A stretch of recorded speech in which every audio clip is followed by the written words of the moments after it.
My name is Tony Gallo. I'm the Senior Director for Sapphire Protection. Like Tom said, I've been in the loss prevention field for 30 years. And Is it working? it's working there. And been in the loss prevention field for 30 years and spent about the last year and a half in the cannabis industry, where I've spoken about loss prevention issues throughout the United States. I was here a couple months ago in Boca Raton and spoke about security in a cannabis location. One of the things that I want to speak about today is we hear a lot about what you want to do in the cannabis industry and how you want to grow and open up your own businesses. Adam mentioned from MedMed a very important thing.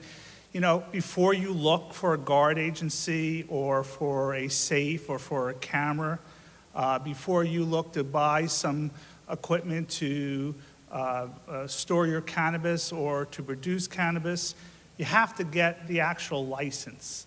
And that's important to a lot of the seminars that we speak about, especially when we're in Florida. I was in Massachusetts. I was just finished up in Illinois. If you don't have the license, don't buy any of these things, and you'll come across a lot of desire to buy something before you actually have the license. So what I want to talk about briefly, and I have 20 minutes to tell you about 7 months worth of work when it comes to designing a security plan, is in Florida, the cannabis application, we don't know what it's going to look like, but I can tell you pretty much looking at what we've done in Massachusetts, in Illinois, in Washington State, in Nevada, they're going to tell you who can apply. They're going to tell you what's required when you apply. How will it be reviewed? And how many pages is it going to be? How long can it be? What's your restrictions when we talk about security? And I got to tell you, we just finished up in Illinois working with some clients up there. And if I ask them, what do you think the application looks like? Their answer pretty much is going to be about this big. And if you know, this is a joke, but if you think about it, it's going to be a lot of work to do. And that's one of the things that I think that you'll come across and you'll hear over and over again from people who have done this, is that there's a lot involved to open up a cannabis location in the United States. So the cannabis law, obviously there is no law really dealing with medical marijuana or the distribution of it or the growing of it. We'll know November 4th whether there'll be one in Florida. But obviously everyone's here now to work on what they're going to do if that law passes. So in your plan, in your application, you're going to have to design a security plan. Every single state has required a security plan. What you're looking at is something that will be in your security plan and the purposes of a cannabis security plan. That would be a good one to take a photo of, because that's coming right out of one of the plans that I've sent in. So that's $300 I'm giving to you for free just now, roughly. And that tells us what we're going to provide, what's going to be the purpose of a cannabis security plan. Providing the safe and security environment, safeguarding the cannabis, the distribution of it, and an audit process. You'll hear the expression as you go forward, from seed to sale. And that's important because most states require you to explain what you're doing with that cannabis from the time you put it in the dirt or in the hydroponics to the time you actually give it to a customer for sale. You're going to have an audit trail to that. So what is your business going to be? Medical cannabis farm, a dispensary center? If it's going to be a dispensary center, this is probably some of the key points that you're going to have in your application. You're going to have a business plan, staffing plan, your retail plan, your marketing plan, your inventory control plan, your safety plan, and lastly, your security plan. These are just some of the topics that you're going to have to address. But again, these are some of them that you will see in every single state if you ask what's in an application and what you have to explain. You're going to open up a medical cannabis farm. Similar, business plan, cultivation plan, manufacturing plan, inventory control plan, a product labeling and packaging plan, a product safety plan, and again, a security plan. And that is a big point, a big process when you're going to be designing your plans for your application. Your application is going to be graded. Don't know what the point scale is going to be in Florida. I can give you an idea. My guess it's going to be a 1,000-point scale. There'll probably be a little bonus points if you do something for the community. Most of those applications, 20% of the grade is your security plan. Illinois, 200 of the 1,000 points was the security plan, and pretty much you'll see that, some version of that in Florida. So your security plan. I took one aspect of it. It's really involved. There's a lot of aspects, but we looked at the facility security. We'll look at your security surveillance. I'll talk about that in a second. Your product security. So, and your policies and procedures when it comes to your security program. So, in your facility plan, part of it will be you're going to need to design a floor plan of your location. Everyone take this picture. That is an actual floor plan of a security, of a dispensary. You're going to need that kind of design when you submit that in the state of Florida. No ifs, ands, or buts.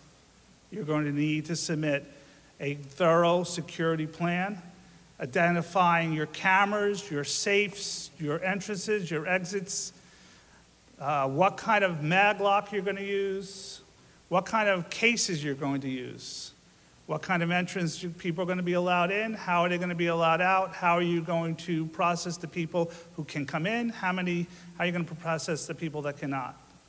You'll have a limited access area, you'll have a restricted area, and you'll have a facilities area. So your security plan also is going to include your security surveillance. Closed circuit television systems are going to be in your security plan. How many cameras are you going to need? What type of camera you're going to need? What kind of recording system you're going to need? Keep in mind, I'm going to give you one very important thing that I've learned over the last year. When you have your plan written, remember who's going to actually be reviewing it. If you write your plan where it's over the top of their heads, and I'm not putting down lawyers, but if you write it in a legal lawyer mind, you're having someone at a government level look at it, and chances are they're not going to understand what the hell you're saying. And a good chance you might not get that application approved. In your security plan, what kind of product security you're going to have, where are you going to store the cannabis, what kind of safe you're going to use. This is a type TL-rated safe, which is a universal safe that is used throughout many industries. This type of safe actually has 36 different drawers that you can store your cannabis in, and it is on an audit, and it has an audit program, and each drawer only can be opened up once at a time. When the door is closed, it remains a TL-rated safe as you go forward at night.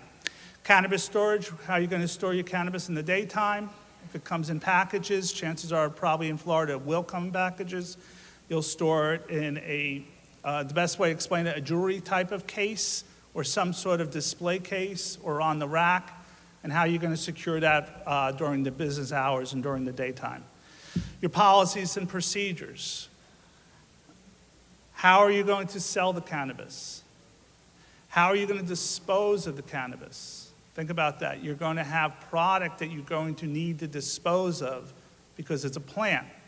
Some of these plants go bad. If you open up a package in Illinois, you cannot sell that package that you open. So you have to dispose of that package. What's your procedure on how to dispose of it? How do you train your staff? How do they act during a robbery? How will they act when it comes to your cash management program? How do they enter into the building? How do they close at night? What's your opening and closing procedures? It's very similar to most retail companies, but it has to be written in your application. So final comments. Never, these are three things that I say almost in every meeting. Never be your own doctor. It's just not a good decision. Never be your own lawyer. It's definitely not a good decision. Trust me on that one. And never, ever, ever write your own cannabis state application. If you think you can write it, or your brother-in-law who's a lawyer, who's never in a cannabis application, or a DEA agent that's retired, or an FBI agent that works in Miami, your application will be denied. I guarantee you, I've seen it in almost every single state where somebody says they can write this cannabis application and they've never written it, but they're a great DWI attorney or they're a great criminal attorney. You're going to wind up spending a lot of money and putting it in front of the state, and the state's not going to approve it. So I left 5 minutes for any questions. Is there any questions that anyone has about the application process or about the security part of the application process? No? Yes? We actually get involved with the dispensary itself. Once the individual or once the company gets approved, we then work with them and install the security that's needed. We don't sell any products. So we don't sell cameras, we don't sell safes, we don't sell alarm systems, we don't sell display cases, but we work with contractors to help make sure that you get the product that you need at the cost that you need to get it for.